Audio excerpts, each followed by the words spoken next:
Good morning, everyone. Happy Wednesday. It is now April 17th. Lisa, Lydia, Scott here on another rainy start to our day. We'll get to your forecast in a moment. Got to remind you, of course, every morning we're live on Facebook right here. Stays on your feed throughout the day, so if you can't watch it live, you can watch it whenever it works best for you. We make it into a podcast as well. We'd love it if you check that out. Go to inform.com/podcast. Look for the Inform Minute or anywhere you find your podcasts. And we're on all of the social media platforms, not just Facebook.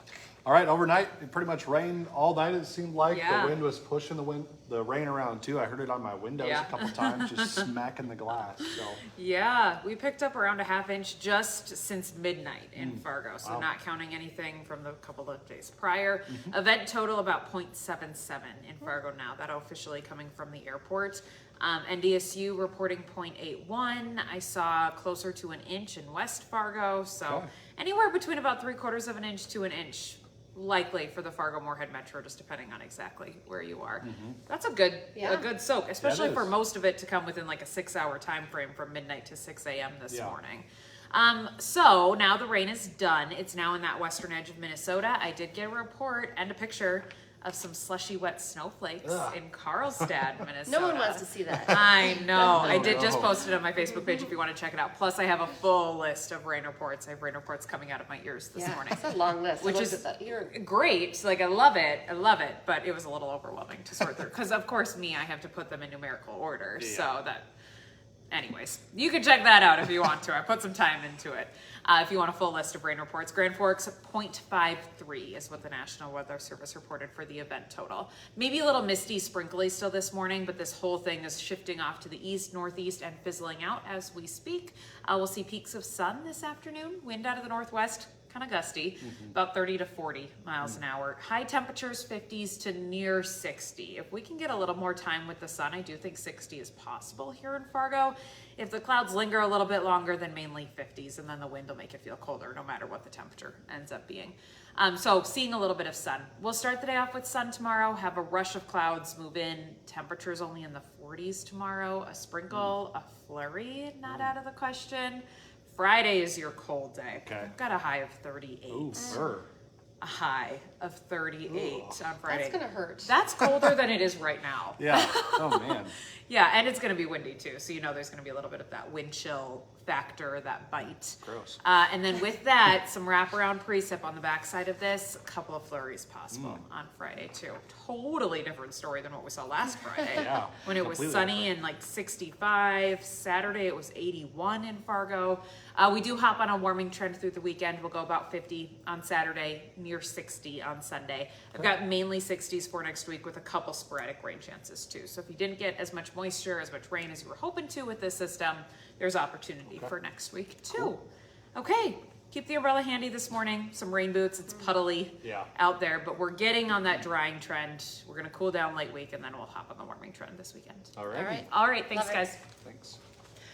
Well, new this morning, we now know why the executive director of the flood diversion project abruptly resigned. Joel Paulson unexpectedly stepped down last week. Of course, we talked about this a lot because First News, Scott, you were out there reporting live as they called an emergency meeting following that announcement. Paulson says his decision was sudden due to irreconcilable differences over contract language that he believes increases both financial and logistical risks to the diversion project, his words. The Flood Diversion Authority Board has said that Paulson's exit will not impact the project's timeline. You can read more on Paulson's statement and what led up to this and what the board is saying right now on inform.com. All right, right now, police are asking for your help to find the people responsible for damaging a bank in Moorhead. The damage was to American Federal Bank. It's estimated to be $15,000 worth of damage. 4 windows on the north side of the building were damaged by either a pellet or BB gun. It happened early Monday morning. Anyone with information is asked to call Red River Regional Dispatch at 701-451-7660. Today in Ogaba, Minnesota, a man who shot and killed his cousin will be sentenced. 41-year-old Michael Kraut entered an Elford plea on a second-degree murder charge last month. He's accused of killing his cousin in Becker County last summer. That shooting led to a month-long manhunt for Kraut. Eventually, he turned himself into police in Los Angeles. He's facing up to 45 years in prison. A Fargo committee tasked with coming up with long-range plans for Fargo Public Schools has now wrapped up more than 7 months of work. The steering committee has now finalized plans to demolish some of the district's old buildings, consolidate other elementary schools, build new schools, and then renovate others. A lot going on with this. In total, the project would cost up to $650 million and would be completed over 15 years. The committee will be looking to fund these changes through a new referendum. The Fargo School Board will get its first look at this finalized plan on May 23rd. Final approval could come as soon as June. If you want more details on all of what's going on, you can go over to inform.com for that. We now know when the Fargo Force will play their first playoff game. We Yeah. talked this morning. It's been a wild, just awesome season It has. for the Force. The Western Conference semifinals will start Saturday in Fargo. Puck drops at 6:05 at Shields Arena. There was a chance the game was going to happen on Friday, but it will be on Saturday. Just confirm that. A 2-day break must fall between rounds. So if you bought a ticket to that potential Friday game, you can get that exchanged or refunded. Just we want to, fill Shields Arena. So Yeah, hopefully fill it you up. just, go on Saturday instead. Game 2 of the semifinals will be on Monday, which is the 22nd. And I think that Saturday game was a blackout night, and I think a certain number of fans will get a free black t-shirt when Cool. it comes. So cool stuff. Support the team. Today on Hot Mic with Dom Izzo, portal season is now in full effect for both football and basketball. UND has to deal with 2 starting offensive linemen that left the program. So what happens now? Plus, meet the newest addition to the Bison men's basketball team who comes from the state of Virginia. That's from 9 to 11 on WDAY Extra.